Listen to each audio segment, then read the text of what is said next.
Beleza.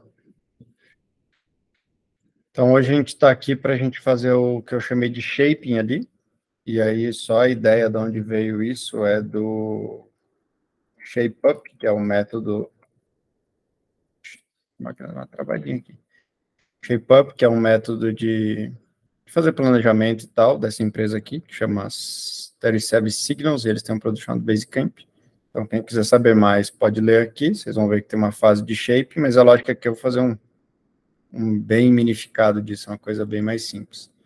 Então, vamos lá, vamos começar a falar das atividades, e lembrando que quem já passou o GitHub já tem o acesso aqui, então já está com o usuário, e aí a primeira parte, que aí todo mundo tem que fazer, mas eu não vou criar atividade para isso, é vir aqui nesse repositório, que é aí que tem aquelas partes importantes, né, de saber Git e tudo mais, então não vai nem conseguir fazer, clonar aqui, beleza? E aí quase sempre todo projeto vai ter logo no README alguma sessão, tipo essa aqui de setup, alguma coisa parecida. Você instala o Meteor, aí só para já explicar, o pessoal estava perguntando de Node e tal. Na verdade, para usar o Meteor, você não precisa instalar o Node, porque o Meteor ele vai embutir o Node dentro dele, e também não precisa se preocupar com isso, conflitar com a sua máquina ou não. Só lembra de sempre rodar o Meteor antes, inclusive com o NPM, porque aí o Meteor vai usar a versão certa do NPM também. E beleza, então é basicamente isso. Eu recomendo vocês instalarem um Mongo local. Não é necessário, o Meteor também consegue rodar o Mongo dentro dele mesmo, mas a vantagem de você rodar local é se você limpar as suas pastas aí do projeto, se você não tiver instalado o Mongo, ele vai sumir o banco. Mas se você não se preocupar com isso, beleza, porque aí o Meteor ele cria um MongoDB dentro da pastinha que você criou ali do Meteor, no ponto local. Mas eu estou recomendando que você instale, até para você ter experiência, instalar o Mongo, entender como rodar ele como serviço e tudo mais. Então, não tem muito segredo, mas é bom instalar aí. E aí, normalmente, você vai instalar na porta 27017, que é o padrão do Mongo. Clonou o repositório, seguiu esses passos aqui, você deveria estar conseguindo rodar na porta 3000. Deixa eu até rodar aqui, porque eu estava mudando umas outras coisas. Deixa eu ir para o projeto, que eu estava no zCloud.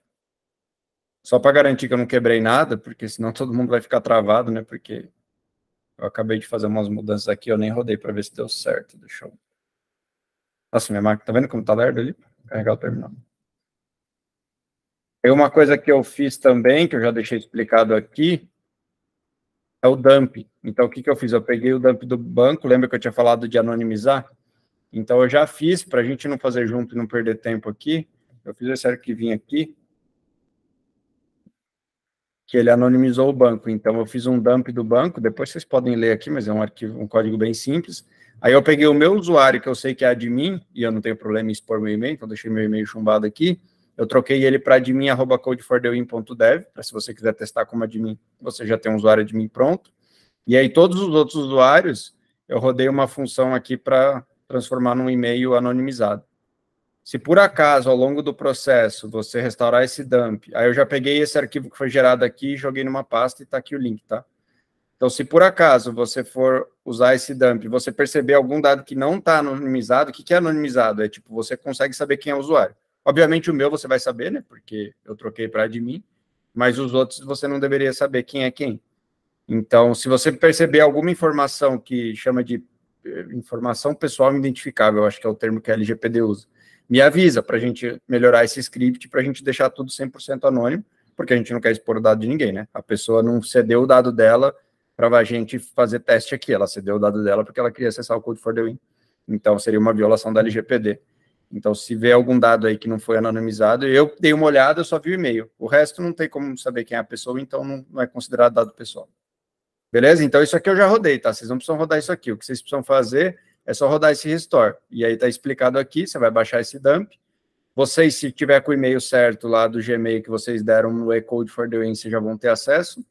Baixa esse dump, restaura. Por que é legal você restaurar? Porque se você começar com a base vazia, o que vai acontecer? Ela vai estar vazia. Então, tipo, eu não sei nem se o projeto funciona com base vazia, porque normalmente o projeto não roda mais com a base vazia. Então, aqui você tem os conteúdos, você tem já, o usuário está anonimizado, mas você consegue ver os conteúdos que já tem o usuário que estava assistindo, você consegue ter os modos, ter os cursos e tal. Porque se você não tiver nada disso, tipo, provavelmente a maioria das coisas você não vai conseguir fazer, porque você não vai ter conteúdo ali para você visualizar na tela. Beleza? Dá para rodar 100? Talvez vai rodar 100, eu não sei, eu não testei se está rodando 100 ou não. Mas com certeza com esse dump aqui vai rodar, pelo menos é o que a gente vai descobrir agora, porque eu vou fazer um teste aqui. Isso aqui é obrigatório, tá? Lembrando, de novo, pela milésima vez, a mentoria de programação. Então, mas eu não vou programar, eu vou só, tipo, então você está no lugar errado. Não tem por que você estar aqui se você não quer programar. Então, se você está na mentoria, você tem que fazer esse setup para você conseguir programar. Só estou rodando aqui para garantir que está tudo certo, tá? Porque senão é sacanagem também. Falar, roda aí. Aí não está nem rodando e vocês vão ficar apanhando. Daqui a pouco vai ter 10 mensagens lá no Discord pedindo ajuda. Eu nem atualizei para a última versão do Meteor de propósito, para a gente fazer isso junto também. Mas essa aqui não é aquela migração que eu falei e tal. Essa aqui é só uma atualização normal mesmo. A gente pode fazer junto também. Beleza, subiu aqui. Vamos ver se está carregando. Deixa eu só arrastar aqui, ele abriu na outra tela. Tá meio lerdão, mas é minha máquina, assim. Alguma coisa tá... Acho que eu vou ter que até olhar o que é, porque tá bem ruim de mexer aqui, tá travando.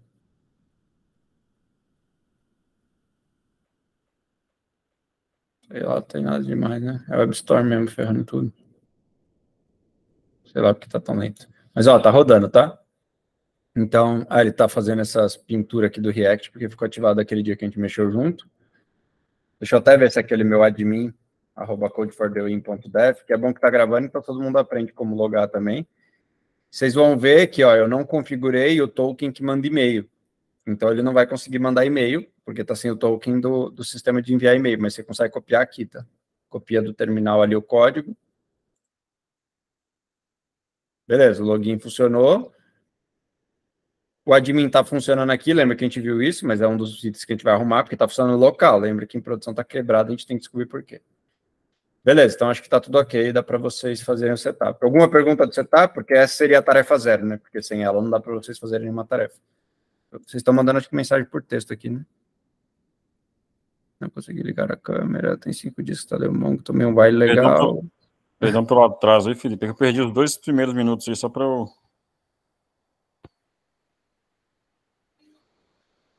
Mas você tem alguma pergunta? Porque eu não lembro que eu falei nos 2 primeiros minutos. Era o setup mesmo aí, não, mas beleza. Tem o...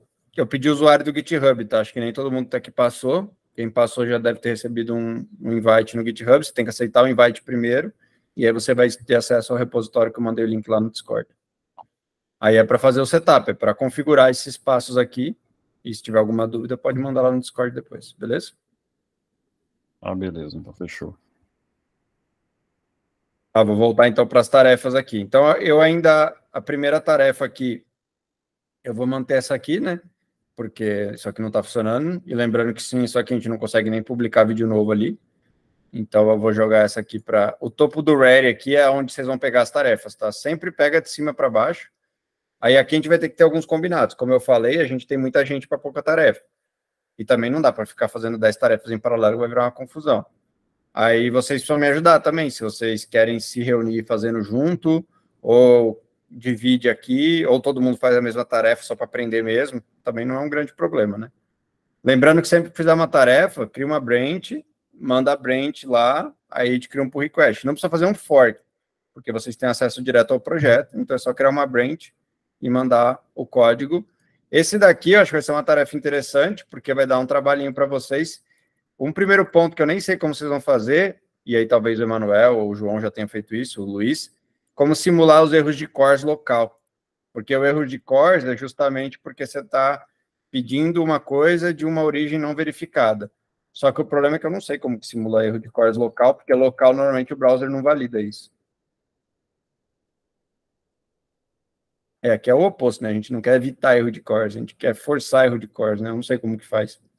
Enable Cores for Localhost. Deve ter alguma coisa que se instala aí na sua máquina que ele vai ter que dar uma pesquisada. A ideia não é pesquisar aqui junto, não, tá? Eu só estou avisando vocês que, se vocês não pensarem nisso, vocês vão entrar aqui igual eu, vai estar funcionando, né? Porque, ó, tá funcionando aqui. Beleza? Então, essa é a primeira atividade. Eu não vou falar muito dela, porque eu já tinha falado dela. E, de novo, o desafio é rodar o Cores localmente. Se não conseguir rodar o core localmente, lembra que o zCloud também ele tem $14 para $15 para toda conta nova. Então você pode criar uma conta no zCloud e fazer o deploy lá. Tem vídeos aí fazendo deploy com Meteor, mas é bem fácil. Eu posso até deixar aqui pegar o link aqui só para se vocês quiserem. Se não estiver conseguindo simular local de jeito nenhum, é legal porque vocês aprendem até a fazer deploy. O link errado era para entrar nesse link aqui. Aí aqui tem explicação de como fazer deploy Meteor. Então, vocês podem ler também. Se não conseguir simular local. Então, conta nova, você tem $15. Para quem não sabe a precificação do zCloud, $15, nossa, dá para você rodar, tipo, 2 meses inteiro esse app do Code for the Win lá. Então, tipo, você brincar um pouco, deletar, você vai... E vocês são aqui do curso, da mentoria, se começar a acabar crédito também, a gente põe mais crédito para vocês, não esquenta a cabeça com isso não. Beleza. Tá fechado aqui? Aqui é realmente resolver aquele bug que a gente viu que tá tendo, tá? Alguém aqui não tava na outra call? Posso dar uma lambuja e mostrar o erro, porque é rapidão. Mas se todo mundo tava, não vou mostrar, porque é a mesma coisa. Alguém aqui não tava, não sabe de que erro que eu tô falando? Então, segue a vida. Aí aqui, vamos ver, tinha coisa que já estava aqui, tá? Eu estou revisando aqui com vocês. Link para autenticar sem senha não está funcionando em produção. Ah, tá, isso aqui, deixa eu tentar, sempre quando eu vou explicar a tarefa, eu vou dar um pouco de background do que é a tarefa, para vocês entenderem, muitas vezes eu tenho que fazer uma explicação técnica, tá? Então isso é normal, qualquer time, deveria ser assim, né? Tem uns plannings que são meio estranhos que ninguém explica nada, mas o planning deveria ser assim. Então, o que é esse ponto aqui? Para vocês entenderem o que está acontecendo, vocês precisam saber primeiro como que acontece a autenticação aqui do Code for the Win. O Meteor, ele tem um pacote que chama Passwordless. Então, esse pacote, inclusive fui eu que quis fazer quando eu estava lá, porque é um saco ficar implementando essa parada de senha toda hora. E aí, qual a ideia desse pacote? Você faz o login, você pede o login, você fala, quero logar com esse e-mail. Ele ou cria usuário, ou não cria usuário, aí tem um monte de parâmetros aqui que vocês podem ler a doc aqui para entender como que é, mas no fim das contas ele vai te mandar um link. E aí tem duas opções que você pode fazer, e uma delas é que não está funcionando naquele bug, por isso que eu vou explicar. Uma opção é, igual eu acabei de fazer e vocês viram fazendo, eu fui aqui, abri o projeto, peguei o token, que teoricamente foi para o meu e-mail, aqui como está desligado o e-mail, ele veio aqui para o meu console, né? Peguei esse token, colei e loguei, beleza? Essa é uma forma. Fazer na mão, pôr o token e logou. A segunda forma é o link já ir no e-mail, link completão. Que aí o cara clica e já loga e acabou. Então ele não precisa ficar copiando e colando o token. Então são as duas formas que dá para logar hoje no Code for the Win. Fez um barulho aqui, por isso que eu parei. Eu não sei o que foi, não. Pode ser só um vento, né? O João termina de explicar o login. Deixa eu só descer lá para ver o que foi, porque fez um barulho meio estranho. Estão me ouvindo? Beleza. Eu acho que não tem muito o que complementar, mas é basicamente isso. Quando a gente faz login, ele vai mandar para o e-mail o link já, você só clica, ele já loga. Ou ele vai mandar o tokenzão, né? Localmente, você testando, o token vai aparecer no terminal. Mas, obviamente, em produção, o token vai para o seu e-mail, assim como várias outras apps têm isso, né? De enviar um código de autorização. Eu vi que era a Lu, porque a Lu acabou de chegar com a minha esposa. Então, por isso que eu voltei rápido, ela estava subindo. Então, o problema é quando entra o link, pelo menos nos testes que a gente fez, esse bug já está aberto faz um tempo, tá? Pode ser. Ele não estava dando certo. Então, tipo, você clicava, não logava. Ele abria, mas não colocava o token automaticamente, entendeu? E aí, para a pessoa não ficar clicando e indo no vácuo, o que a gente fez? A gente tirou o link do e-mail. Então, se você fizer um cadastro novo no Code for the Win hoje, você vai ver que não tem um link para você logar. Você tem que copiar e colar, copiar e colar. Então, não é um super bug, que a pessoa continua podendo logar, mas é mais legal clicar no link e já entrar. Então, esse é o bug. Esse bug, eu acho que ele é um bug bem divertido, e lembrando que é um projeto real, então os bugs vão ser divertidos, porque se você quiser entender no detalhe mesmo, você deveria aprender a rodar um app Meteor com pacote rodando localmente, porque aí você poderia fazer breakpoint no código do pacote, você poderia fazer log, você poderia fazer um monte de coisa. E não é muito difícil rodar um pacote localmente no Meteor. Não estou falando que é obrigatório para fazer isso, mas seria a forma que eu iria fazer para entender o porquê que isso não está dando certo. Mas só para complicar um pouquinho mais, além disso,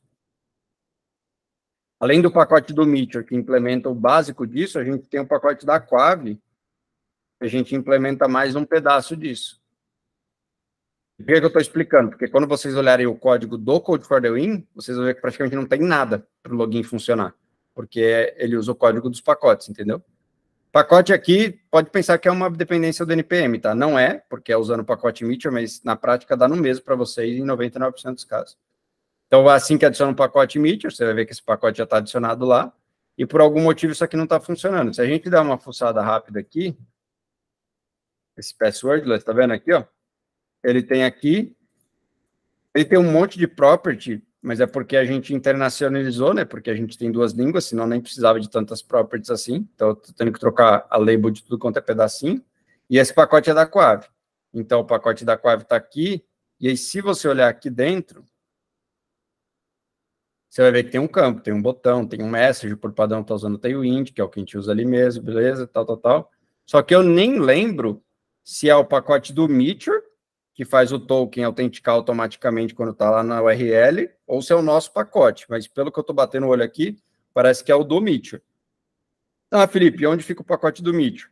Então, todo o pacote do Meteor, se você quiser olhar o código, tá? Porque acho que é uma das formas de você debugar um problema.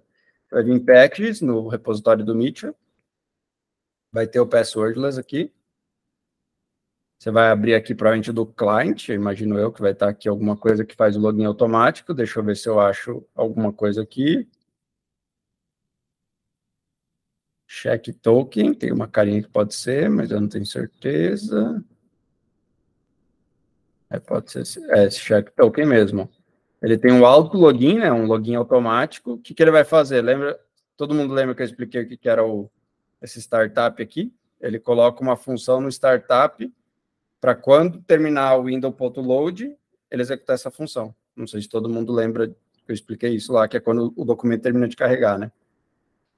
E aqui parece que tem até duas coisas, né? Ele tem um startup run check for login token on page load. Eu só não entendi esse código aqui, para mim, tá meio... Tem um bugzinho aqui, né? Porque ele tá rodando um startup dentro de um startup, mas... Sei lá. Mas ele tá chamando essa função aqui, acho que tá em dobro, mas não vai acontecer nada. Só vai enfileirar e talvez executar isso aqui duas vezes. E aí ele pega, tá vendo aqui, ó? Ele pega a URL, ó. Isso aqui é o que vem da URL mesmo. Se eu já mexeu aí com o objeto Windows, vocês devem saber isso aqui, né? Vocês podem sempre testar aqui. Você vai ver que é onde eu tô, né? GitHub, blá, blá, blá. Então ele vai pegar isso aqui. E ele vai pegar o search params, que é onde que vai ter... Eu vou precisar desligar esse negócio do React aqui. Eu nem sabia que o GitHub usava React. Vocês viram que tá piscando tudo aqui? Então acho que é porque o GitHub usa React. Deixa eu só desligar isso aqui, porque senão toda hora ele tá piscando. Vocês sabiam que o GitHub usava React ou só foi uma loucura do negócio tá piscando? Olha, ele usa mesmo. Sabia não, viu? Também não. Aí aqui a gente vai ver se tem o parâmetro do login token. Se tiver, a gente vai pegar ele lá de dentro e vai jogar nessa função check token para ver se o token está válido. Se o token estiver válido, ele vai bater aqui, Isso aqui é a método que faz a função de login. Então, se você olhar aqui na doc, ó, é assim que você loga. Então, olhando o código, a única coisa que eu achei estranha foi esse pedaço aqui que tem 2 startups, mas parece que deveria funcionar. Pega lá, dá o URL, chama esse código e pau. Mas tem que debugar, tem que entender. E eu já vou dar um spoiler aqui. Eu tive esse problema na época, tanto no Lemeno quanto no Code for the Win. E aí eu pedia para alguns amigos testar e falavam que tá normal, para mim não funcionava. Então, talvez vai ser um probleminha meio chato aí de reproduzir, mas tem que testar e ver se ainda está acontecendo. E se estiver acontecendo, tentar resolver. Mas eu acho que vale a pena tentar resolver para a gente voltar a mandar o link. Aí aqui eu até coloquei o commit, tá vendo? Esse commit aqui que estava linkado na tarefa, é o que a gente arrancou o link, tá vendo? O link vinha aqui, ó. Aí a gente arrancou esse pedaço. Beleza? Então, e só para ficar claro, como se é a primeira tarefa de vocês, o problema não é não estar o link lá, o link a gente tirou de propósito. O problema é que o link não estava funcionando. Então não adianta voltar o link e continuar não funcionando, né? Tem que voltar o link e está funcionando. Eu posso até, para vocês não precisarem assistir o vídeo, colocar esses links que eu mostrei aqui, só para facilitar depois.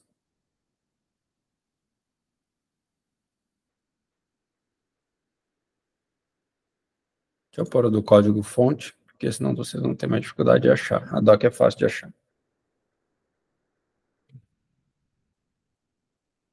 Alguma pergunta desse bug? Eu tenho uma pergunta. Esse bug aconteceu no Zcloud também? Putz, eu não lembro, velho. Porque você viu no Zcloud? Não, eu nem testei essa parte, era só para saber que eu, senão eu testava aqui também, aproveitar, né? Quando ele aconteceu foi antes do Zcloud existir. Então não sei se ele já aconteceu no Zcloud.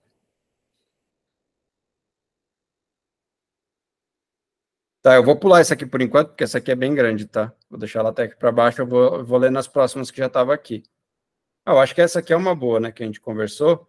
Eu dei uma olhada por cima, tá? Eu acho que ainda tem alguns tokens comitados lá. O Fernando, ele fez a marcação do vídeo da onde aparecia a senha do último vídeo lá. Eu já troquei a senha que apareceu lá, que era uma senha do banco do Code for the Win. Eu acho que só vocês vão assistir esses vídeos, até porque são vídeos longos e chatos. Mas vai que alguém aparece e quer fazer uma sacanagem, é poder ir lá e dropar o banco do Code for the Win. Então eu troquei a senha só para garantir, então aquela senha não tá lá no vídeo, mas ela não serve para mais nada. Então acho que senha, eu não acho que vai ter outra senha que pode estar aqui, mas a gente tem que dar uma olhada nos tokens, porque provavelmente esse negócio do e-mail aqui, por exemplo, que está dando erro, a gente usa um sistema chamado Postmark. Não sei se já ouviram falar no Postmark. Para mim, ele é o melhor de mandar e-mail. Esse bicho aqui, ó. Postmark. E aí, por que é ruim se alguém roubar esse token? Porque a pessoa consegue ficar mandando e-mail e esse é um sistema pago, né? Então, se eu não me engano, é uns $10 a cada 10 mil e-mails. Então, se a pessoa conseguir pegar um token, até a gente descobrir que alguém está usando esse token, a pessoa pode mandar e-mail para caramba e isso vai vir no cartão da Quave, né? Então, é bom a gente dar uma conferida ali. E se tiver o token, também não tem problema, só me avisa. É só regerar o token, e aí a gente pega um token novo e acabou o problema. Mas tem que dar essa conferida, é muito arriscado a gente liberar um negócio open source sem nem ver se tem alguma coisa ali que pode dar problema. De cabeça, vou anotar aqui, eu só lembro do Postmark. O do banco eu acho que eu já troquei, mas dá para dar uma revisada. Aqui é revisar, não tem, acho que uma estratégia maluca, não. É na mão mesmo, sabe? Olhando, tentando procurar. Eu não, de cabeça, assim, tem algumas coisas, se você publicar open source, inclusive vai alertar na hora. O próprio GitHub tem um negócio que eu não sei se alguém lembra o nome aqui, que ele te alerta se alguma coisa, tipo uma chave que não deveria ser pública, virar pública, ele avisa. Então, talvez quando a gente fizer, vai avisar. Mas, mesmo assim, é bom a gente conferir antes. Sei. Vou deixar para o Luiz marcar um dia só para ele contar o fatídico dia que ele aprendeu sobre essa feature do GitHub. Banco de dados. Não lembro o nome, não. Postmark. Eu não lembro nem se tem mais algum serviço que a gente usa aqui. Deixa eu ver pelo package deles, talvez a gente veja alguma coisa aqui. Tailwind não. Slugify não. Eu acho que não vai ter mais nada, não. Esse headless não é pago, não? Headless UI? Eu acho que... Não, o que a gente usa aqui, não. O que a gente usa no Zcloud, sim. Esse aqui é o free. Eu acho que não vai ter mais nenhum, não, mas tem que ver. Aí, por exemplo, Felipe, mas onde que pode estar o logo o token do Postmark? Provavelmente nos settings. Você vai ver que tem uns arquivos de settings aqui, ó. Eu falo, não, Felipe, mas tá trocado aqui. Dá para ver, obviamente, que esse aqui é um fake, né, que eu troquei. Mas lembra que eu falei, né? Uma vez no GitHub, sempre no GitHub. Então, a ideia é olhar o histórico. Aqui eu usei um atalho que é o Show History. Basicamente, é a mesma coisa que vier aqui e dar um Show History. O comando do Git, aquele esquema que eu falei para vocês, ó, tudo ele vai jogar no console. Ué, era para ter um console aqui. Onde que eu vejo que force? Eu não sei como que force. Ele está rodando no console em algum lugar aqui, mas não sei como force ele aparecer. Ele não está aparecendo aqui. Show Git console, Git console. É uma forma da gente aprender os comandos, né? Eu não sei que comando que ele roda ali, mas enfim, eu tenho um atalho que eu faço para ver o histórico de um arquivo. Então, tudo que já teve nesse arquivo está aqui. Então, eu posso ver e ver se em algum momento, ó, por exemplo, tá vendo? Ó o token aqui, ó. Esse é o token de produção ainda ou não? Não sei, tem que olhar, porque isso aqui é mal velho, esse aqui é de 2021. Talvez nem esse token mais, não tem problema. Então, é dar essa conferida. Tem outros arquivos de settings aqui também. Eu quero que vocês façam, para vocês darem essa fuçada, entender, ver se tem, se não tem. E é uma prática, tá? Tipo, mesmo que um projeto fechado, era uma prática por eu token ali. Mas muitas vezes, como no projeto é fechado, a gente fica preguiçoso e coloca uma senha, umas coisas ali, porque tá fechado, né? Qual que é o perigo disso, né? Você vai falar, pô, mas não é fechado? Qual é o problema? É que podem hackear teu GitHub, entendeu? E aí, tipo, hackear teu GitHub pode comprometer seu banco, hackear seu GitHub pode comprometer... Então, é melhor você usar algum sistema de gerenciamento de senha, ou gerenciamento de secrets, por exemplo, o OnePassword, alguma coisa assim, para ser mais seguro. Ah, mas podem hackear o OnePassword também? Sim, também pode, mas teoricamente a chance seria menor. Alguma dúvida sobre transformar o open source? Open source, para mim, é preocupação com a segurança, tá? Ah, Felipe, mas tem um código que tá ruim, a gente vai transformar em open source mesmo assim? Não tem problema nenhum. Faz parte. Beleza? E aí, transformando em open source, qual é a vantagem? Aquilo que eu falei. Todo mundo pode contribuir, mesmo quem não está participando aqui da mentoria mais intensiva, se a pessoa quiser fazer um pull request lá, pode fazer. É do jeito que está hoje, não dá, né? Tipo, se alguém que vai assistir esse vídeo agora e eu não dei acesso, a pessoa não vai ter como fazer, né? Não vai ter nem como fazer o setup, não vai ter como rodar local, não vai ter como fazer nada. Beleza? Posso ir pro próximo? Tá claro por que a gente quer transformar open source, né? Beleza. Vamos ler isso aqui. Quando a gente está mudando conteúdo, o should update, for now. Tá, isso aqui acho que foi um bug. A gente depois vai fazer feature, tá? Mas bug é bom. A melhor forma de começar num projeto é vocês arrumando cagada. Isso daqui, eu tô só pensando como que muda isso. Eu acho que eu sei como que é. Deixa eu mostrar local aqui para vocês. Vai ter que arrumar o admin, né? Porque senão isso aqui não vai funcionar. Mas vamos supor que o admin tá arrumado. Quando você entra aqui, ó. Esse bug é tão velho que tá os nomes antigos, tá? Eu vou até fazer o deparo aqui para vocês não se confundirem. Mas só para vocês lembrarem, né? Que o que aparece como lessons, na verdade, são contents.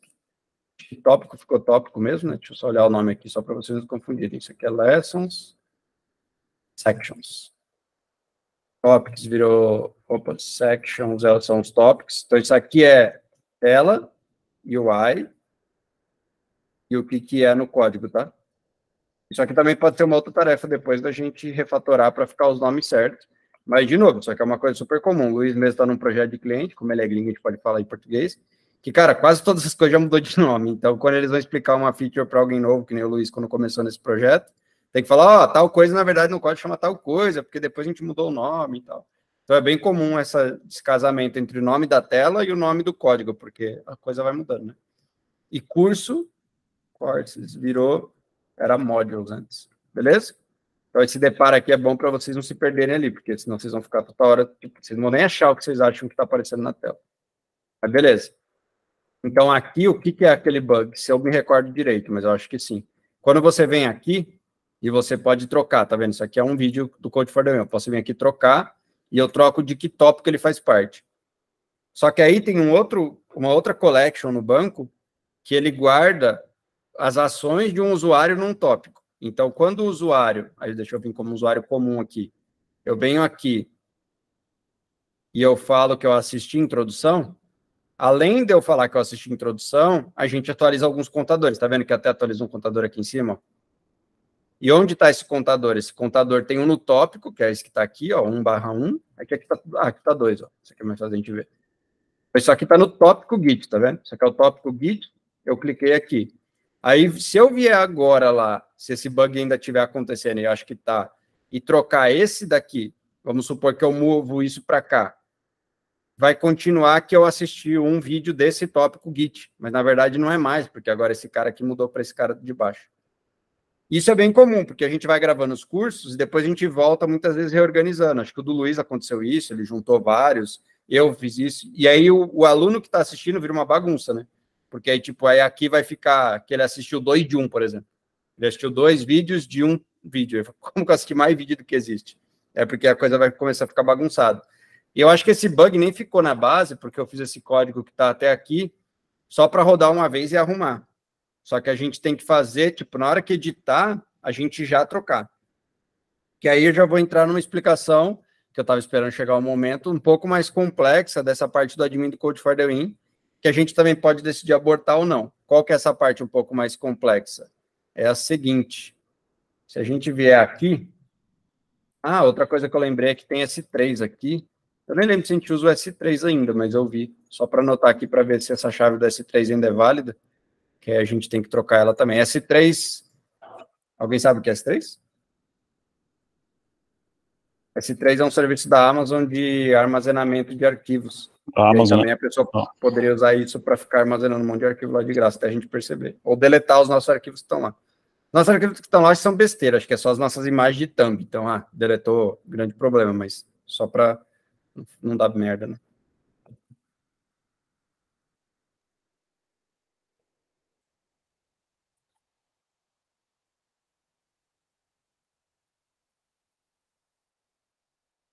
Mas só um detalhe, né? Como que você sabe se está válido ou não? Tenta fazer o acesso indevido, né? Tipo, será que está funcionando o postmark?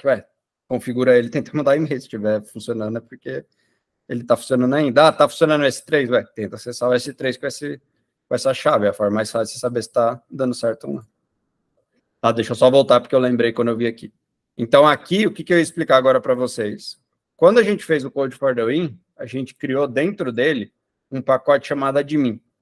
Qual que era a ideia? Tem vários pacotes disso em Meteor, em várias tecnologias, mas a ideia era a gente não precisar ficar fazendo essas telinhas de edição. Tanto que vocês vão ver que ela está toda porca, tá vendo? Porque qual que era a ideia? Era ser uma tela genérica, que a gente pudesse colocar em qualquer projeto e pudesse editar qualquer collection.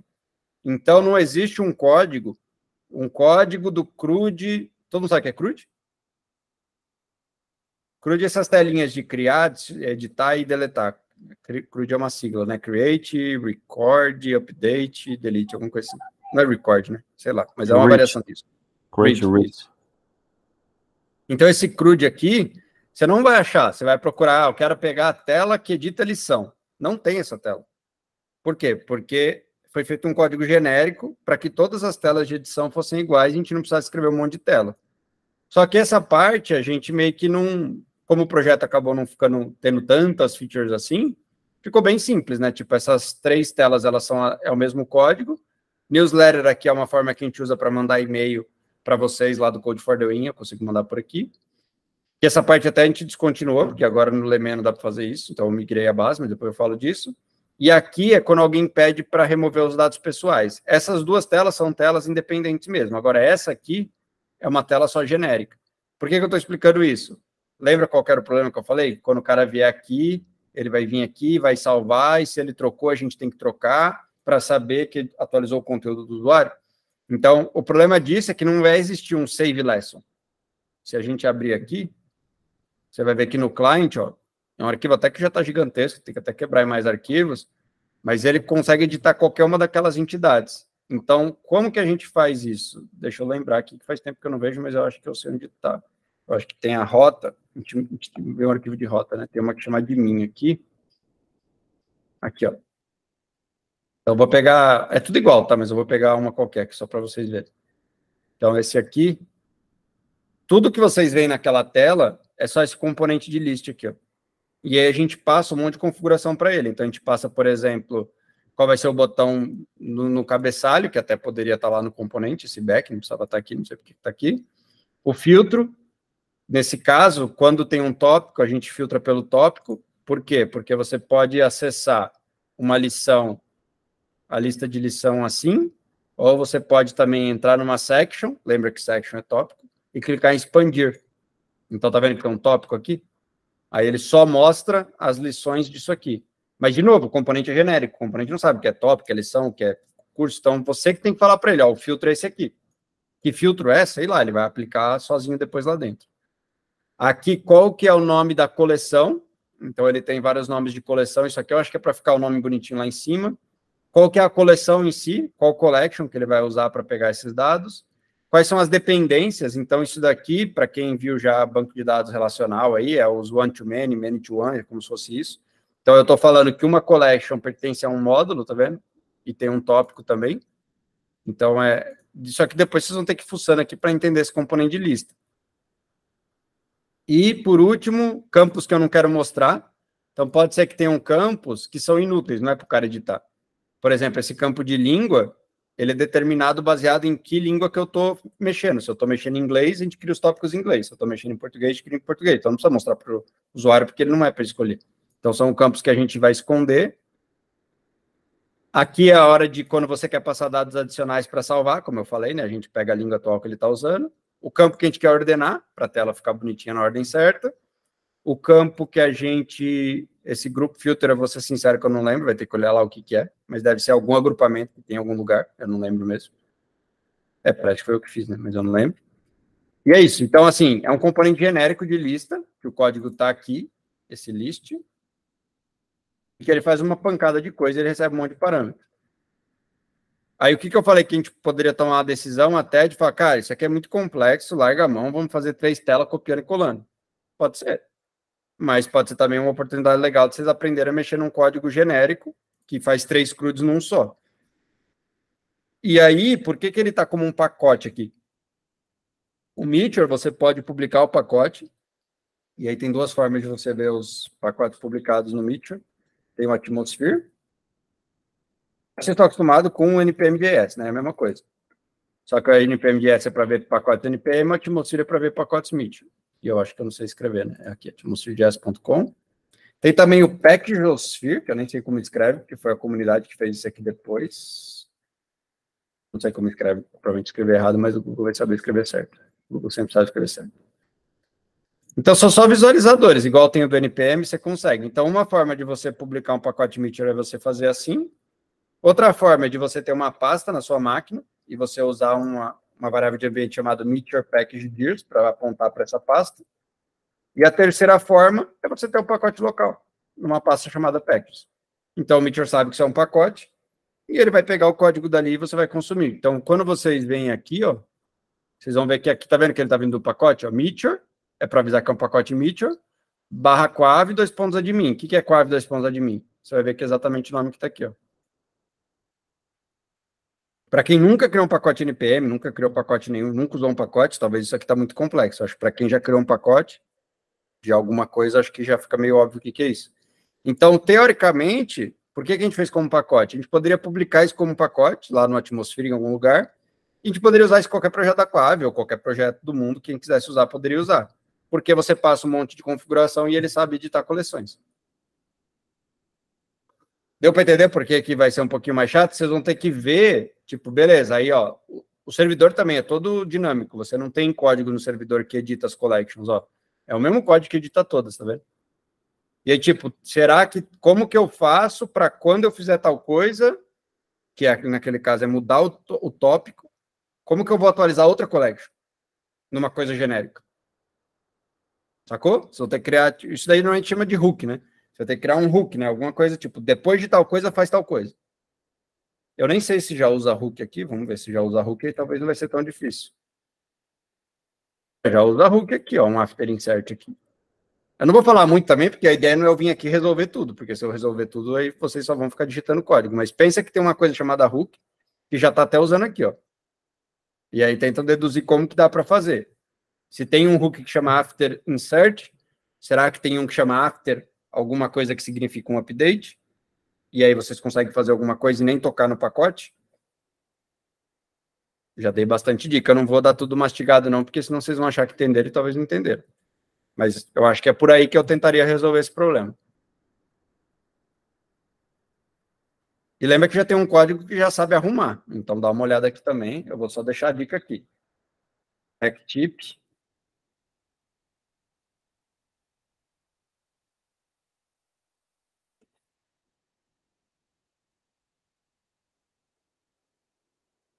Vamos lá. Todo mundo entende. A solução não é obrigado a ter entendido, mas todo mundo entendeu o problema, né? Trocou o tópico, tem que atualizar algumas coisas. Por exemplo, contador, o que quem já deu, já assistiu, não assistiu e tudo mais.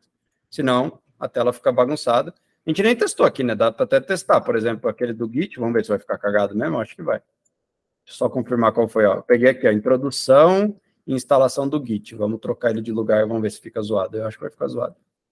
Porque eu não lembro de ter. A gente acho que não arrumou esse bug, não. Então, esse aqui é introdução e instalação do Git. Esse aqui. Vou editar. Vou trocar para um qualquer aqui. Trocar para o de Bash. Salvar. Olha lá. Veio para dentro daqui. Opa! Ele arrumou? Ah, não, não arrumou, não. Ele tá que eu assisti uma. Mentira, né? Não assisti uma. Eu movi. Inclusive, agora ele se lascou. Você assistiu 2. Então, o bug está reproduzido, então o bug ainda existe. E aqui tá cagado também, né? Porque aqui deveria estar uma de duas agora, porque esse módulo faz parte disso.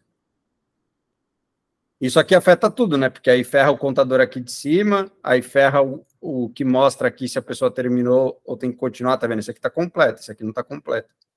Então, tipo, fica uma bagunça. Se a gente começar a mover um monte com esse bug, nossa, tipo, quem tava com os módulos completos aqui vai virar tudo uma zona.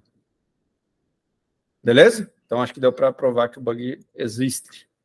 Não que isso é uma coisa boa, né? Mas, pelo menos, vocês não vão perder tempo achando que tá bugado e não tá. Pode perguntar, gente. Achei que alguém tinha tirado o mute para perguntar, mas acho que eu tô doido, né?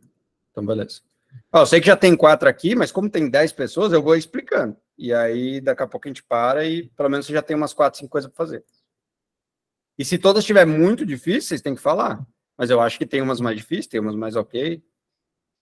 E tá legal porque tá totalmente diferente uma da outra. Vamos ver essa. Essa aqui talvez não é tão diferente.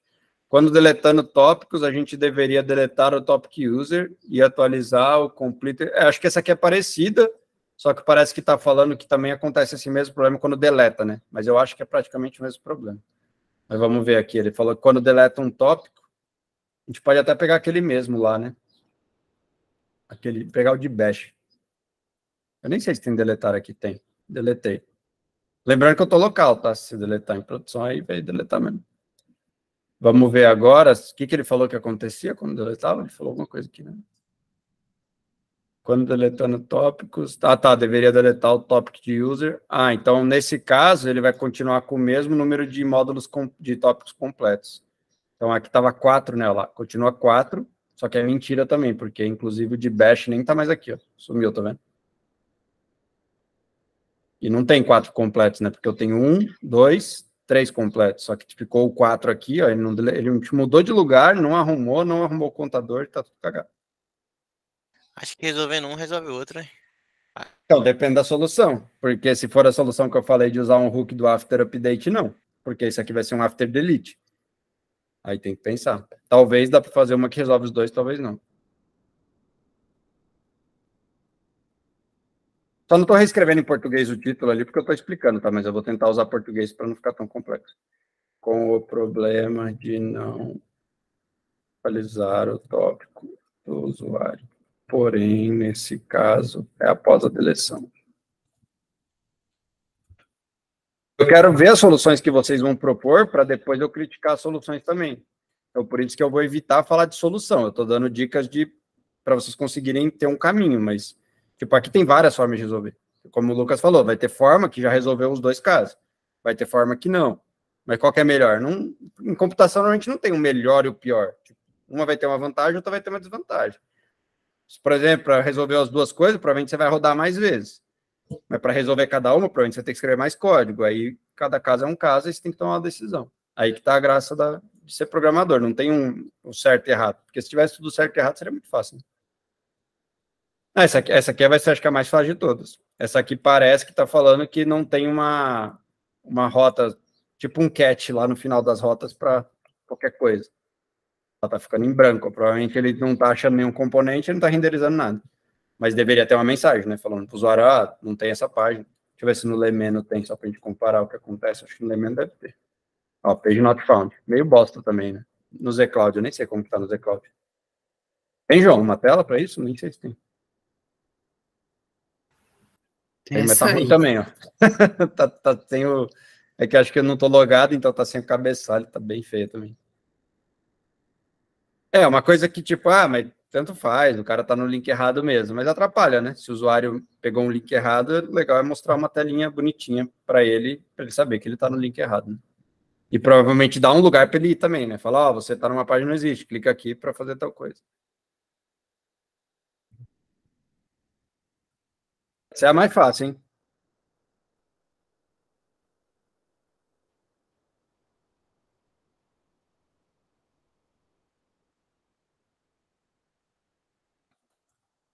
Aqui o legal, se eu tô vendo que alguns fizeram com a cabeça que é fácil mesmo. Então, quem achou muito fácil, é melhor não fazer essa e talvez parear com alguém que não sabe fazer isso porque nunca fez. Porque provavelmente quem falou que é fácil é porque já fez um app com React Router e já colocou uma rota lá para o Not Found. Então é legal fazer um pair e falar, você nunca fez? Beleza, faz aí, eu vou te ajudar. Então a gente fazer junto, porque quem achou muito fácil ir lá fazer rapidão também não vai ajudar muita coisa. Será que a gente vai conseguir passar por todos? Ah, não, essas aqui já são... Essas aqui eu vou deixar para depois, que essas duas aqui já são bem maiores. Mas aqui eu acho que já deu, ó. Eu acho que tem tarefa fácil, tem média e tem difícil. Eu acho que tem nos 3 níveis aqui. Eu acho que essa aqui é fácil, essa aqui é fácil, porque é só ver se não tem nenhuma senha. Essa aqui eu não sei, porque nem eu sei a solução, porque é a do Course. Essa aqui é relativamente fácil, mas talvez pode ser difícil de reproduzir, porque pode ser que está funcionando o link. E essas duas aqui são um pouquinho difíceis, mas nem tanto, porque se você conseguiu entender as dicas que eu dei aqui de hooks, eu acho que vai dar para fazer tranquilo. Eu estou mirando nessa, tenho muito pouco conhecimento de React, tem muita coisa ainda. E lembrando que o problema não é não conseguir resolver. O problema é não gastar tempo para resolver. A ideia aqui é apanhar, tentar resolver, buscar ajuda, perguntar. E, de novo, Felipe, isso é loucura, ninguém faz assim. Cara, qualquer emprego que você arrumar, vai ser assim, a galera vai te explicar mais ou menos qual é o problema e falar, agora você resolve. Até porque se o cara tiver que pegar e resolver tudo para você, só você pensar um pouquinho que ele não precisa de você, né? Porque se ele resolver tudo para você, por que você tá ali, né? Então, assim, uma vez a gente vai resolver junto, 2 vezes a gente vai resolver junto, 3 vezes, beleza, 10 vezes, não. A primeira, a segunda, depois vai falar, velho, agora você tem que se virar. Então, é normal. Fala aí, Lucas. Não é que quando a gente pensa em open source, a gente pensa em projeto, tipo, enorme e tal. E, pelo que eu entendi, a gente só tem que olhar para transformar, a gente só vai olhar a questão de segurança. E aí depois, tipo, você vai chegar no GitHub e vai abrir o projeto. É só isso mesmo? Sim.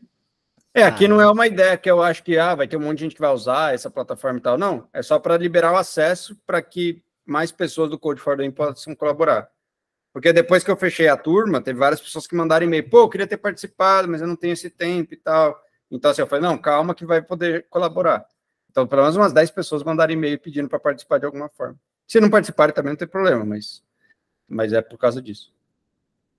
Mas aquele adminzinho que está ali dentro, a gente poderia tentar fazer, mas aí já vai para um segundo spin-off aí.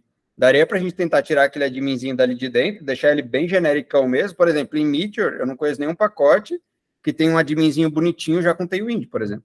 E Tailwind está super popular, seria uma forma de vocês praticarem e criar uma biblioteca genérica. Aí você fala, pô, mas eu não queria fazer em Meteor. Beleza, mais um desafio. Vamos fazer, então, em Node mesmo, com NPM, mas compatível com Meteor, porque o nosso projeto é Meteor. É outra camada de desafio, é possível, tá? Não é porque... Lembra que Meteor no servidor, eu expliquei isso lá naquele dia, né? É Node. Depois que está rodando, é 100% Node, não tem Meteor, não existe o runtime Meteor. Então, ele é Node. O Meteor é só na hora de desenvolver que ele te dá uns pacotes, umas facilidades. Inclusive, você consegue acessar um pacote Meteor de dentro de um pacote NPM. Então, você pode fazer um pacote NPM que usa um código que está num pacote Meteor. Então, dá para fazer umas brincadeiras bem loucas.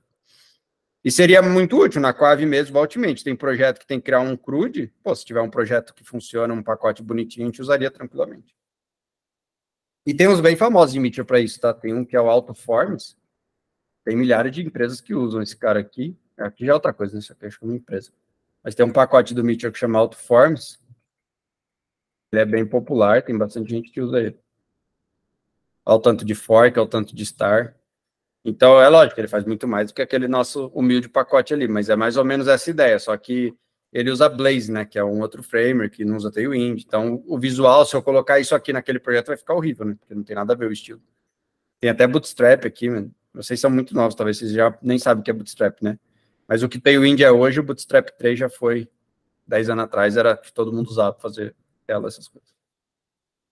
Beleza, galera, sobrou 8 minutos, então se alguém tiver alguma pergunta, pode fazer, se não tiver pergunta também, acho que o passo a passo está claro. A única coisa que não está clara, mas é porque realmente eu não sei qual vai ser a melhor abordagem, vai fazer tudo junto? Vai fazer separado? Vocês têm acesso a essa tela aqui também, tá? Deixa eu mandar para vocês, porque esqueci de falar isso, vou mandar o link lá. Assim, como que é? Marca aqui que você está com uma assign, você pode se auto-atribuir aqui, ó. E aí a gente sabe que você está pegando essa. E, de novo, acho que uma das coisas que eu mais preciso que vocês melhorem é comunicação. Tem 2 opções, que eu já falei até lá. Ou vocês não estão estudando bosta nenhuma, por isso vocês não estão falando nada, ou vocês estão estudando quieto. Uma das opções é verdade, outra opção é mentira. Porque vocês não estão falando nada. Tipo, o que eu esperava? Cara, eu tô lendo o capítulo do livro aqui, tô tendo essa dúvida. Pum. Tipo, acho que o Anderson mandou umas 2 dúvidas logo no primeiro dia e depois ninguém mandou nada. Ou vocês não estão estudando, ou vocês estão estudando sem se comunicar. Porque não é possível que vocês assistiram todos aqueles vídeos do Akita, leu aquele livro inteiro e não teve uma dúvida. Tipo, tem alguma coisa estranha.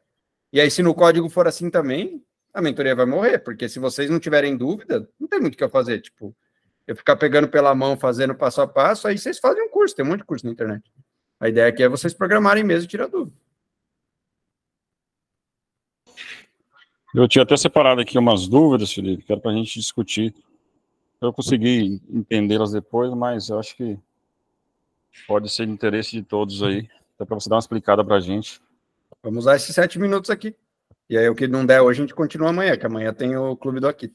Beleza, uma que você até falou que depois ia dar um geral nela, seria sobre a tal da compilação do JavaScript lá.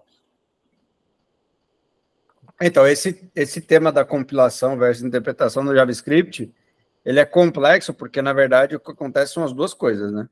Então, e aí entra muito em conceitos do que é compilação, do que é interpretação, mas eu acho que o mais básico que é a definição que eu uso, tá? Então, vamos tentar ir para ela, que é compilação é quando o meu código, antes de executar, ele vira outra coisa. Então, vamos pegar o Java. Fui programador Java há muito tempo. Então, não sei se vocês sabem como funciona, talvez a gente até ache um desenho aqui, deixa eu ver se a gente acha um desenho para ficar mais claro. Esse desenho acho que é meio complexo, mas... Queria um exemplo mais simples. Só para mostrar que isso não tem JavaScript, tá? Que aí seria uma defesa de falar, não, JavaScript não é compilado. Aí depois eu posso fazer o outro contraponto. Nossa, todo mundo copiou um desenho do outro, né? O desenho é tudo igual. É que lá no livro, justamente fala, no terceiro ou quarto capítulo, ele fala essa diferença que o JavaScript é compilado de forma mais rápida, imediatamente antes de fazer a tradução, né? Diferencia da linguagem que é totalmente compilada, como Java, por exemplo. Achei o que eu queria. Acho que eu tinha colocado errado no Google. Puxa, cadê o maiorzinho? Esse aqui, talvez? Esse aqui acho que é melhor. Então, como que funciona? Eu estou falando de Java, porque é difícil de eu explicar o que o JavaScript não é, sem mostrar o que é, né? Porque vocês vão entender. Então, aqui o Java, o que ele faz? Isso aqui é teu código. Então, você vai escrever sua classe, código Java, beleza? Ele passa por um estágio que chama compilação, um compilador mesmo. Ele transforma numa parada chamada bytecode, que pensa que é tipo uma linguagem que não dá para você escrever. Ela você não consegue escrever, ela é muito, muito cifrada. E aí, com esse bytecode, a JVM, que chama Java Virtual Machine, ela consegue rodar no Windows, consegue rodar no Linux, consegue rodar no Mac. Mas o que é o importante aqui? Não é essa parte aqui, porque não é disso que a gente está falando. O importante é esse pedaço aqui. Tipo, eu não pego um código Java e jogo ele na JVM. Tipo, a JVM não entende Java, ela não entende if não sei o que lá. Ela entende um bytecode, que é o Java compilado. A mesma coisa no C. O C, você vai pegar lá, você vai escrever um código que é muito parecido com o JavaScript, que é muito parecido com o Java. Qual é a diferença? A máquina que roda ele não entende as instruções. Ela não vai pegar as instruções e vai executar. Ela primeiro vai compilar em linguagem de máquina, que aí entra muito assunto de arquitetura. Ah, por que com o Mac novo quebrou tudo por causa do ARM? Aí entra muito esses assuntos. E aí ele roda. Então, isso é uma coisa. Então, isso são linguagens, vamos chamar aqui de compiladas de forma clássica, né? Tipo, você realmente tem uma hora que você para, traduz tudo e roda. Beleza? Tá claro que a compilação é um processo, tipo, que fica intermediário ali. Aí, o que acontece no JavaScript? Vamos ver se... Eu acho que eu não vou achar um desenho muito bom disso, mas talvez tenha, vamos ver. O JavaScript, ele usa o JIT. Aí você pode falar que o JavaScript é compilado, mas não é exatamente a mesma coisa. Deixa eu ver se tem alguma... não tem imagem. A imagem é melhor porque fica mais fácil de a gente ver. Deixa eu ver se eu acho uma imagem aqui. Essa imagem é boa, eu acho. Hein? Essa imagem é boa. Caramba, velho, chatão em Medium. Aqui acho que é outra coisa. Não, não era essa parte. Cadê a imagem que era boa, pô? Aqui, essa imagem eu acho que é bem boa, porque ela é parecida com a do Java, então acho que dá para fazer um deparo.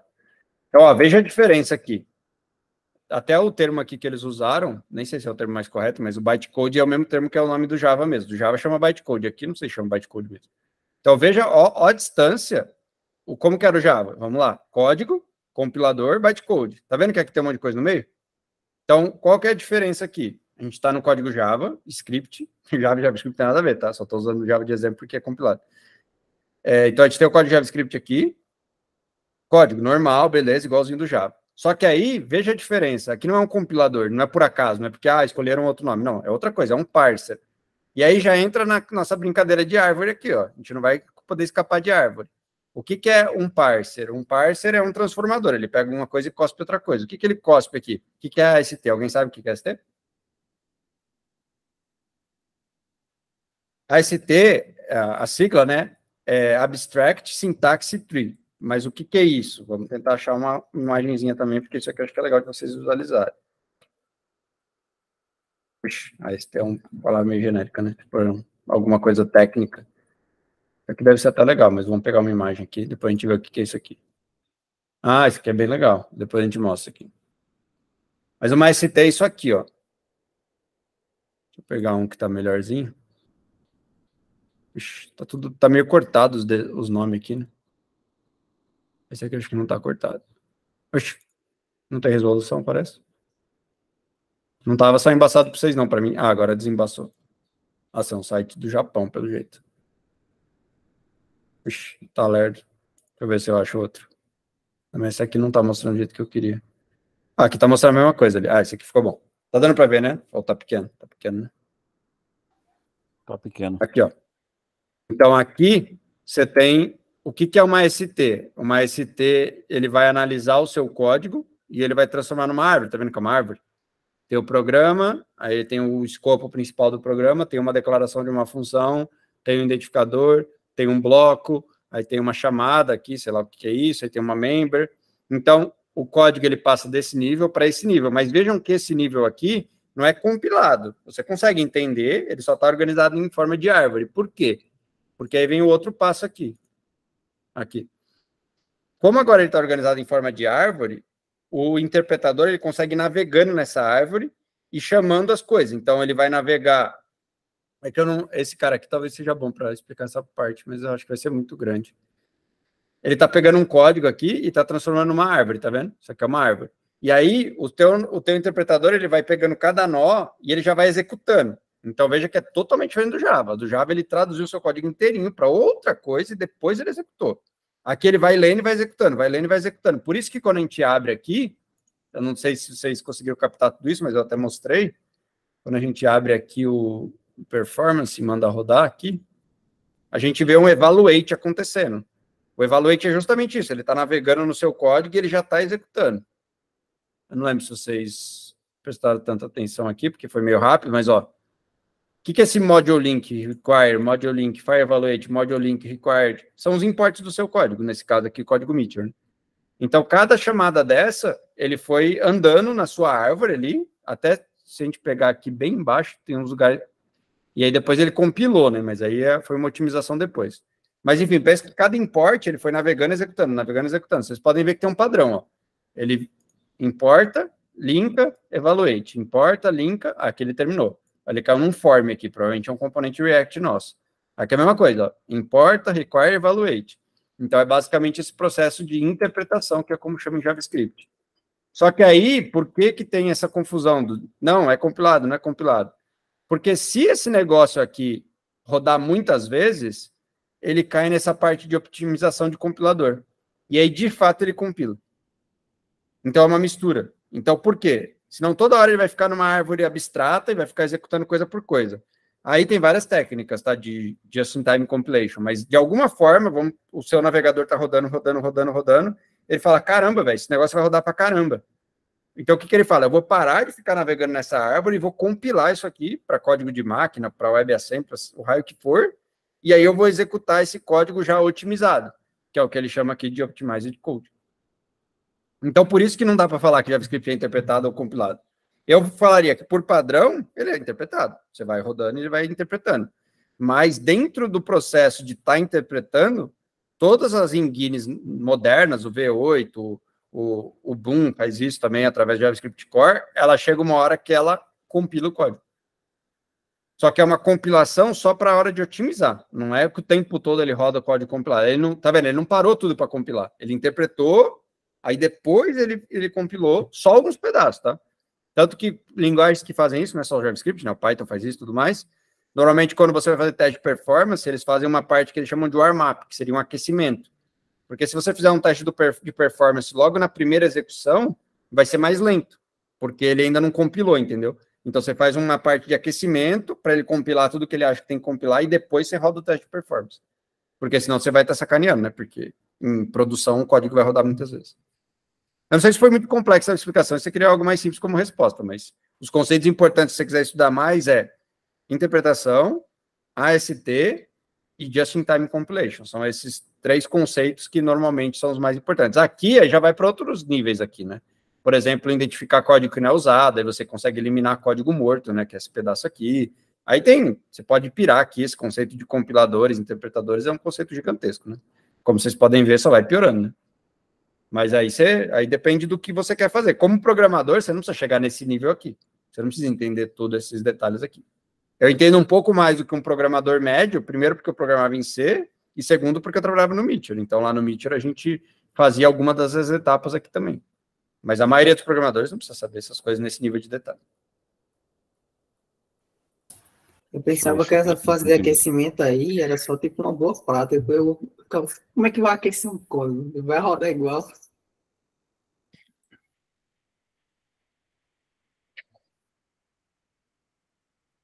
Eu Mais pensava que alguma ficava pergunta? atualizando. Estourou o tempo, mas eu fico mais 5 minutinhos. Tinha uma outra pergunta, Felipe. Você até mandou lá no privado sobre o usuário de leitura de um... Acho que é o Plog que fala? O Plog? Oplog, sim. Oplog, perdão. Tá, só para dar contexto aqui. No dos vídeos de ontem, apareceu um usuário do Oplog com senha lá. E aí o Fernando me mandou. Eu falei, não, isso aí não tem problema, que é só um usuário de leitura. Então, o Mongo, quando a gente roda o Mongo em produção, isso você não vai fazer na sua máquina, provavelmente, mas você pode fazer para testar. A gente roda múltiplos nós. Então, a gente roda com um negócio que a gente chama de réplica 7. E aí, o que acontece, né? Por que o Mongo roda com réplica 7? Cara, hoje em dia, o mundo é lindo, né, velho? Porque a gente tem tudo de graça aqui, ó. Não precisa desenhar bosta nenhuma. Porque quando você escreve num nó, o Mongo, ele replica para os outros nós. Então, aqui, por exemplo, esse nó está recebendo escrita, tá vendo? E aí ele vai replicando o dado. Sei lá porque ele fez a seta ao contrário, né? Mas, na verdade, ele escreve para cá e replica para cá, mas deve ter algum motivo que a seta está invertida. Mas, então, ele faz a replicação dos dados. Como que o Mongo sabe o que foi escrito aqui e que ainda não está aqui? Ele usa o oplog. Então, o oplog é um arquivo do Mongo que ele fica escrevendo todas as operações. Por isso que é oplog, é log de operações. Então, ele fica escrevendo todas as operações ali, e aí a réplica, ela fica lendo. Então, ele fala, opa, teve um insert. A réplica vai lá, opa, teve um insert. Então, na verdade, não é que ele manda o dado daqui para cá. Ele fica replicando as mesmas operações. Por isso que chama réplica 7. Não é um sincronizador, ele é um replicador. Ele replica as mesmas operações. E aí, por que normalmente a gente usa isso em aplicações Meteor? Vocês já perceberam que o Meteor faz as coisas em real time. O Meteor, no modo padrão dele, ele lê do oplog. Então, o Meteor vai lá no oplog do Mongo, que é um uso não oficial, assim, o Mongo não fala, usa aí, tá tudo certo. É uma coisa que deveria ser de uso interno do Mongo. Mas o Meteor, a gente cria um usuário de leitura do oplog, põe isso na configuração da aplicação Meteor, numa envivar que chama MongoDB, Mongo Oplog URL, e aí o nosso código Meteor fica lendo o oplog também. Com isso, o Meteor consegue replicar as operações, avisar o cliente das mudanças, como vocês já viram os WebSockets ali trabalhando, sem precisar reexecutar a query. Então, por exemplo, o Meteor vê, teve um insert, esse insert bateu na query que está esperando, opa, já retorna. Então, com isso, o Meteor não precisa ficar consultando o seu Mongo o tempo todo. Mas, de novo, esse não é o uso padrão do oplog. O uso padrão do oplog é o que eu expliquei primeiro, que é para o próprio Mongo replicar os dados entre as réplicas dele. Até é redundante falar, mas é isso, né? Ele está replicando os dados entre as réplicas. Mas então é meio que um hack do Meteor. E tem outras formas de fazer isso, tá? Hoje em dia dá para você fazer isso com Redis, por exemplo. Então, em vez de você usar o oplog no Meteor, você pode usar o Redis, tem um plugin, um pacote que você adiciona. Aí, quando você escreve no Mongo, ele avisa o Redis, aí o Redis avisa todo mundo que está escutando E aí você não precisa ler do oplog. Mas eu não vou entrar nos detalhes do porquê isso, porque Redis é mais rápido, mas a gente pode falar disso outra hora. Última pergunta. Beleza.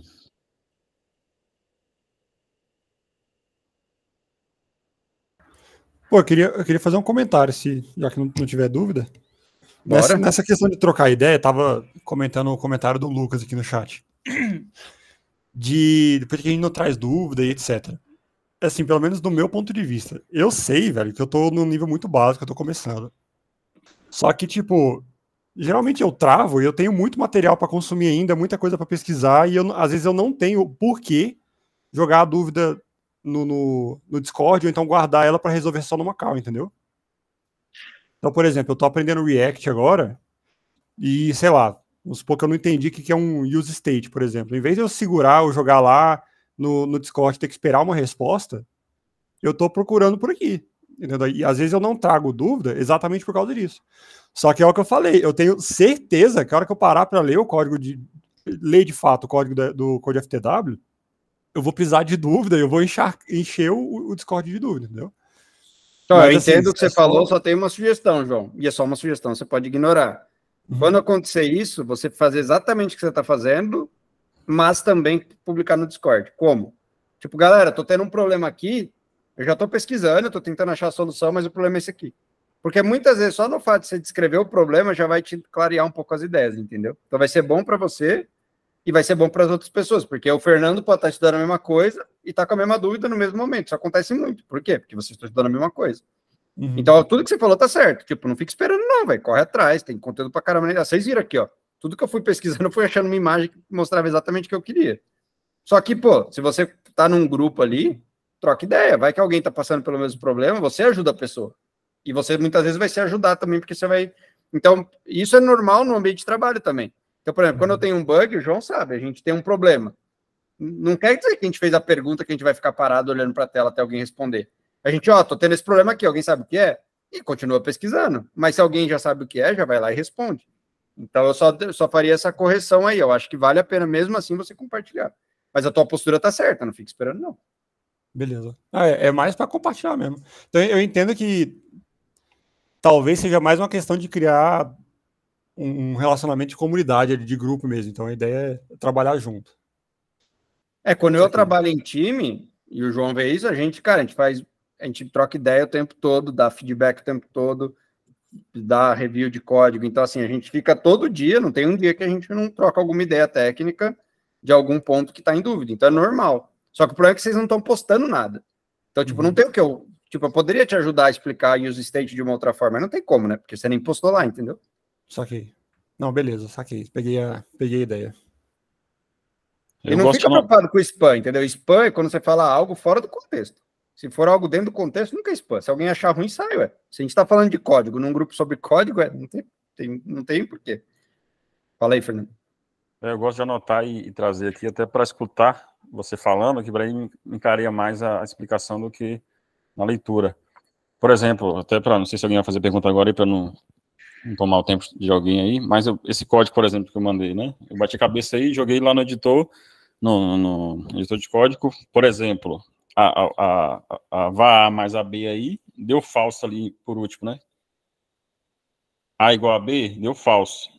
Eu fiquei batendo a cabeça, mas se são iguais, são exatamente iguais, por que deu diferente? Entendeu? Você descobriu a resposta ou não?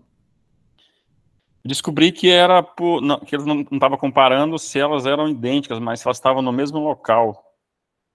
Algo mais ou menos quando assim. você compara objetos, né? Na verdade, array em JavaScript é um objeto, né? Quando você compara objetos, ou você tem que ensinar a comparação que você está fazendo ali. Nesse caso, você teria que comparar elemento a elemento para falar que é igual ou não. Se não, ele está comparando duas posições de memória. E aí, duas posições de memória são diferentes, né? Porque eles são arrays diferentes. Por mais que visualmente pareça que é o mesmo, eles não são. Agora, se você fizer assim, ó... Compartilhar minha tela. Talvez para você vai parecer que é a mesma coisa, mas não é. Se você fizer um A, 1, 2, 3. Aí, se você fizer o var B, recebe A, e var C, recebe A, Tá vendo que agora eles são iguais? Porque agora é a mesma posição de memória. Porque eu estou atribuindo uma variável para outra, está todo mundo apontando para esse mesmo array. Mas isso não quer dizer que eles têm o mesmo valor pelo valor. Eles têm o mesmo valor porque eles estão apontando para a mesma variável que está com a mesma posição de memória.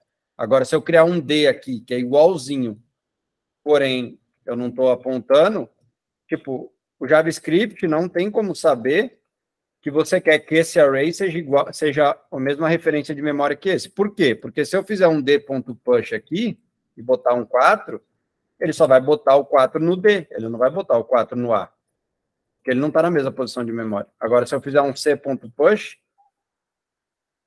e agora eu pôr o A, viu que eu alterei o A sem acessar o A? Uhum. Porque eu atribuí um no outro. É que aí volta na discussão lá do zig, do ponteiro não ponteiro. No ponteiro, você tem que tomar essas decisões explicitamente.